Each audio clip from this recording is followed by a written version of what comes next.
Artesia, New Mexico, is the kind of place where most people know each other by name.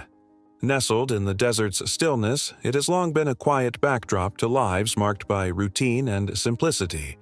But on one January night in 2023, that peace was shattered, and at the center of the storm was a high school senior named Alexee Trevizo. Alexee wasn't a name anyone would have expected to see plastered across national headlines. She was an honor roll student, a cheerleader, and a girl with dreams of college. But in the early hours of January 27th, everything changed. She walked into Artesia General Hospital complaining of severe lower back pain. What the staff, and Alexee herself, claimed to not know yet was that she was 9 months pregnant. The events that followed would leave a newborn baby dead, a young woman charged with murder, and a town and a nation grappling with questions that cut deep. How could this happen? Who failed whom? And could it have been prevented? Alexee was taken to an emergency room bed and administered a battery of tests. One of those tests revealed that she was indeed pregnant. Nurses tried to inform her of the result, but Alexee said little. Then she asked to use the restroom. What happened in the next 20 minutes would form the basis of a criminal case, a civil lawsuit, and a media firestorm. Inside the locked hospital bathroom, Alexee delivered a baby boy, alone, in silence. No one outside the room heard crying. No one came to check. She exited the bathroom, leaving behind a trash can with a sealed garbage bag. A custodian, suspicious of the bag's weight, alerted staff. When the bag was opened, a nurse screamed. Inside was the lifeless body of a newborn infant. The hospital immediately notified police.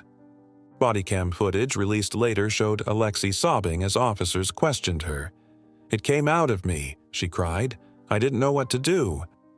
That line would haunt the media, echo through social media, and form a fault line between those who saw a scared teen and those who saw a killer.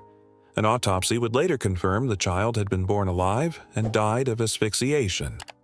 The manner of death was ruled a homicide. News spread quickly. Some defended Alexee, arguing that she was a victim of denial, shock, and lack of proper care. Others were outraged. How could someone carry a baby to term, deliver it, and dispose of it like trash? The town split along emotional, moral, and generational lines. Churches held prayer vigils for the baby, for Alexee, and for understanding. At the local high school, her classmates whispered in hallways. Some unfriended her online. Others reached out privately saying, "We still love you." In May 2023, Alexee was arrested and charged with first-degree murder and tampering with evidence. She was released on bond, allowed to complete high school under strict conditions. Her defense attorney argued that Alexee was in a state of medical crisis and mental shock. He pointed out that the hospital had administered medications contraindicated in pregnancy, failed to supervise her adequately, and did not have protocols in place for a hidden labor situation. Then came the counterattack. In a move that added a new layer to the case, Alexee's attorney filed a wrongful death lawsuit against the hospital.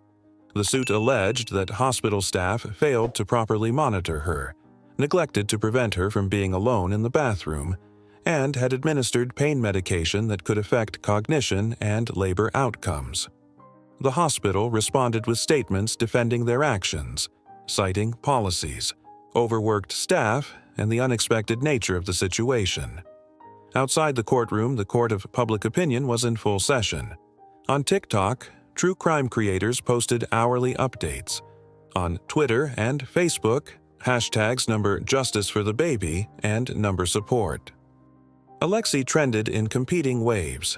People debated not just the legal merits but the societal ones. Was this a case of murder or a failure of the system?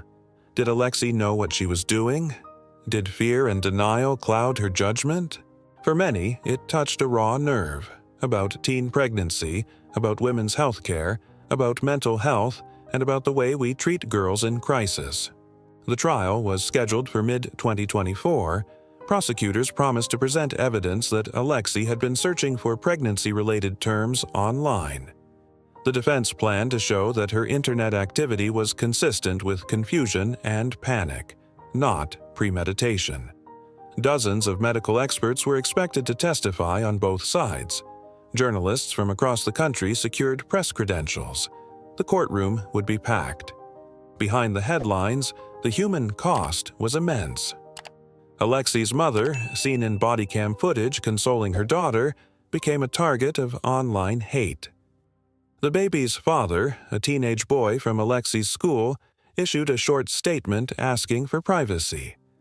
Mental health professionals weighed in, pointing out the psychological concept of pregnancy denial, where a woman can carry to term without consciously accepting the pregnancy. It was rare, but real, and often misunderstood. This case is not an isolated tragedy. In the U.S., hundreds of babies are abandoned each year. In some cases, safe haven laws allow mothers to leave newborns at fire stations or hospitals with no legal consequences. But how many young women even know those laws exist? How many girls like Alexee fall through the cracks because we don't talk openly about reproductive health, fear, and stigma? What happened in Artesia is not just Alexee's story. It's a story about gaps in education, in medical care, and in compassion. If we want to prevent another tragedy, we must strengthen education around pregnancy and mental health, ensure hospitals have protocols for young women in crisis, destigmatize asking for help. The autopsy report detailed that the baby was full-term, weighed just over 6 pounds, and was born alive. No congenital defects, no injuries, just a healthy infant who never got a chance. The child never had a name. In court filings, he was referred to as Infant Doe. But in the hearts of many in Artesia, he became a symbol, a tragic reminder of what was lost and what could have been. Alexee herself remained mostly silent outside of the court proceedings. Her legal team advised her against public statements, citing the volatile atmosphere. But inside the courtroom, Alexee broke down often. Her journal, admitted into evidence, revealed entries filled with fear, confusion, and guilt. "I didn't know how to tell anyone. I thought it would ruin everything," one entry read. Television specials, podcasts, and magazine features turned the Alexee Trevizo case into a focal point of national conversation. Experts in adolescent psychology, reproductive law, and emergency medicine weighed in. Lawmakers in New Mexico proposed new legislation mandating stronger educational requirements about safe haven laws and mental health screenings in high schools. In late 2024, after months of testimony and deliberation, the jury reached a verdict. Alexee was found guilty of involuntary manslaughter and tampering with evidence, not first-degree murder. The sentence, 8 years in a correctional rehabilitation program with mandatory mental health treatment. Some called it justice, others called it mercy. Everyone agreed it was tragic. Today, the hospital bathroom where it happened has been remodeled, the trash bin replaced. But for the people of Artesia, and increasingly for the nation, the questions remain. A baby is gone. A teenager stands accused. What comes next depends on what we choose to do with the story, whether we turn away or turn this pain into a path forward. Call to action. If this story moved you, don't let it end here. Share it. Talk about it with your children, your students, your communities. Support organizations that offer confidential help to young mothers. And most importantly, listen to the ones who are scared, silent, and unsure. Because sometimes the most tragic cries are the ones no one hears.